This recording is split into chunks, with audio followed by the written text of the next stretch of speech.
నన్ను నేను ఎలా అంటే మీరు వచ్చాక ఇది ఇట్లా అని తెలిసినప్పుడు ఎప్పుడైనా ఇలా విన్నప్పుడు మీరు బాధపడ్డారా, ఎందుకు వచ్చానరా అన్నారు కదా, దానికి నేను ఆన్సర్ చెప్తున్నా.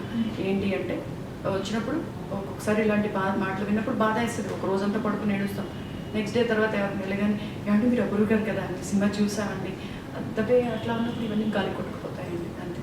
సో సమ్టైమ్స్ నేను లక్కీగానే ఫీల్ అవుతానండి. చాలామంది ఇప్పుడు చాలా బ్యూటిఫుల్గా ఉండొచ్చు ఒక పాప, చాలా గోర్జియస్ ఉండొచ్చు, చాలా కోట్లు ఉండొచ్చు, అమ్మాయి ఎవరో నవడేసారు అంటే ఇప్పుడంటే కొంచెం యూట్యూబ్లో అవి వచ్చి ఆ పాపలు కూడా డబ్ స్మాష్ అవి ఇవి చేసి పెట్టి పీపుల్ కూడా ట్విట్టర్ అని అవన్నీ ఇంకొకటి అని వస్తున్నారు అంత పిల్లలు. కానీ ఒక సినిమాలో చూసిన వాళ్ళకు ఉండే ఇది క్రేజ్ అది ఎంతైనా బయట వాళ్ళకి కొంచెం తక్కువ కదండి.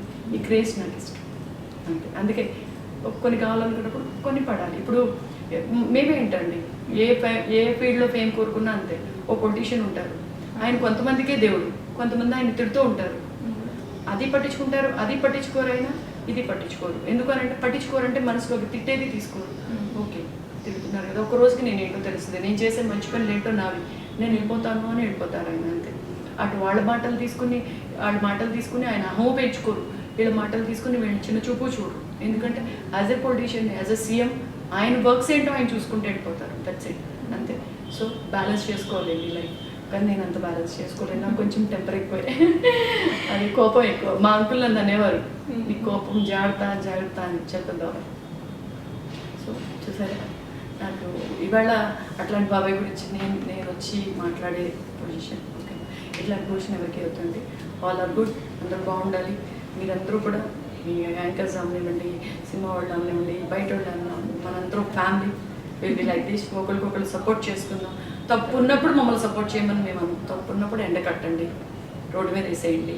మళ్ళీ మేము చేసిన తప్పు ఇంకొకరు చేయకుండా అవేర్నెస్ ఇవ్వండి. మేము రెడీ టు డూ దట్.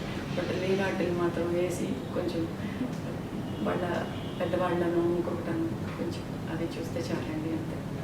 ఎవరి ఫ్యామిలీలోకి వెళ్ళి ఎవరి పిల్లల్ని డిగ్రేడ్ చేయకుండా, ఇన్సల్ట్ చేయకుండా కొంచెం అంతకుమించి మేము అడగట్లేదండి. Thank you so much. And Apoorva గారు మీకు చాలా కోపం ఎక్కువ అని చెప్పారు. మరి ఇలాంటి కోపం వల్ల ఎప్పుడైనా షూట్లో ఎవరి మీద అరిచేసి వెళ్ళిపోయిన సందర్భాలు ఏమైనా ఉన్నాయా? ఒక్కటి షూట్ నుంచి అరిచేసి వెళ్ళరు కానండి, అరిచేస్తా, కోపం వచ్చేస్తే అరిచేస్తా, మళ్ళీ ఒక 10 minutesలో కూల్ అయిపోతాను నేను. మళ్ళీ నేనేనా తప్పుంది అనుకుంటే, ఇప్పుడు సపోజ్ మీకు తప్పు లేకుండా మిమ్మల్ని అరవడం ఒక దెబ్బేయడమో చేశాను అనుకుందాం సపోజ్, మళ్ళీ ఒక 10 నిమిషాల తర్వాత నేను నన్ను రియలైజ్ చేసుకున్నప్పుడు నాది తప్పు అని నాకు అనిపించింది అనుకో, నేను వెళ్ళి హక్ చేసుకుని ఐమ్ సారీ నాన్న కోపంలో కొట్టానురా అని చెప్పేస్తాను. అప్పుడు సిగ్గుపడినండి, ఆ చిన్న పాప పెద్ద అమ్మాయి అయ్యేది ఉండదు. నేను తప్పు చేశానని ఫీల్ అయితే నేను అపాలజైజ్ చేసుకుంటాను. అండ్ మీరు ఇప్పటి వరకు విన్న బెస్ట్ కాంప్లిమెంట్ ఏది మీకు వచ్చింది, ఎవరి నుంచి వచ్చింది? బెస్ట్ కాంప్లిమెంట్స్ అంటే జనరల్గా అంటే మీరు మర్చిపోలేనిది లైఫ్లో, బా ఈ కాంప్లిమెంట్ నాకు వచ్చింది, నేను ఇంకా దీన్ని ఎప్పటికీ మర్చిపోలేని కాంప్లిమెంట్ని అనుకున్న కాంప్లిమెంట్ మీరు ఫీల్ అయింది, మీరు హార్ట్ఫుల్గా ఫీల్ అయింది? ఓకే అంటే సినిమాలోకి రాకముందా సినిమాలోకి వచ్చాక? సినిమాల్లోకి వచ్చాక అంటే అది మరి అట్లా చెప్పొచ్చో చెప్పకూడదు. ఎందుకంటే అండి జనరల్గా మోస్ట్ ఆఫ్ ద అబ్బాయిల కామెంట్స్ ఎక్కువ ఉంటాయి.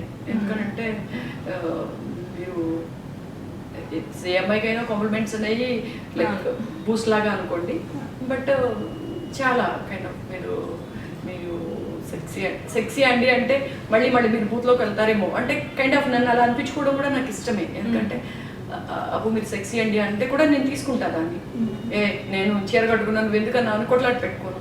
బికాజ్ సెక్సీ అని ఎవరైనా కాంప్లిమెంట్ ఇచ్చినా తీసుకుంటా, అప్పుడు ఈ గుడ్ లుకింగ్ అని కాంప్లిమెంట్ ఇచ్చినా తీసుకుంటా. బట్ వీటిలన్నిటికంటే ఎక్కువ ఏంటంటే మా రవి చెప్పారు కదా, విజయవాడ వెళ్తే ఎవరో ఒక రోజు వచ్చి 2 సార్లు మూవీ చూశాను మీకోసం అని చెప్పాడండి. నేను ఫస్ట్ టైం హీరోయిన్స్ కోసం మూవీ చూస్తాను అనుకున్నా, మీకోసం కూడా మూవీ చూశారు అని మా రవి సార్ నాకు ఎప్పుడు చెప్పారు.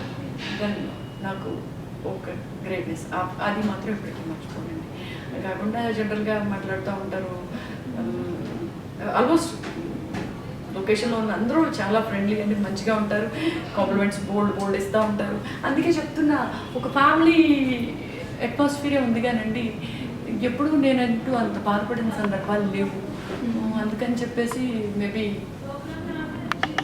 అలానే నేను బాధపడలేదు, ఇంకోటి బాధపడలేదు అని చెప్పలేదు. ఇందాక చెప్పాను కదా, ఎవరి ఫీలింగ్ వాళ్ళకు ఉంటుంది. బట్ అల్టిమేట్గా ఏంటి అంటే నా చుట్టూ ఉన్న వాళ్ళందరూ మంచోళ్ళు అంతే.